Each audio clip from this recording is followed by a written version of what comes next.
Mga tatay, makinig kayo ha, may sasabihin ako sa inyo. Alam nyo ba, kayo ang buhay na larawan ng Diyos sa inyong pamilya. Kung anong pagkakakilala ng inyong mga anak sa Diyos, yun ay dahil sa inyo. At kung hindi maganda ang pagkakilala ng inyong mga anak sa Diyos dahil nagkulang kayo siguro bilang mga ama, hindi pa huli ang lahat.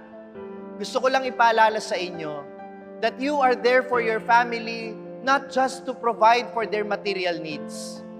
Huwag niyong kalimutan na pangangailangan din ng inyong pamilya ang inyong oras, pangangailangan din ng inyong pamilya ang pangunawa, ang inyong pasensya, ang inyong pagmamahal sa kanila.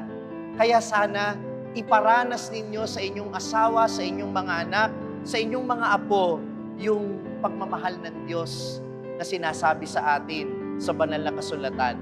Isang pag-ibig na palaging nandyan, isang pag-ibig na patuloy na umuunawa, pag-ibig na palaging nagbibigay, pag-ibig na nararamdaman sa konkretong pamamaraan.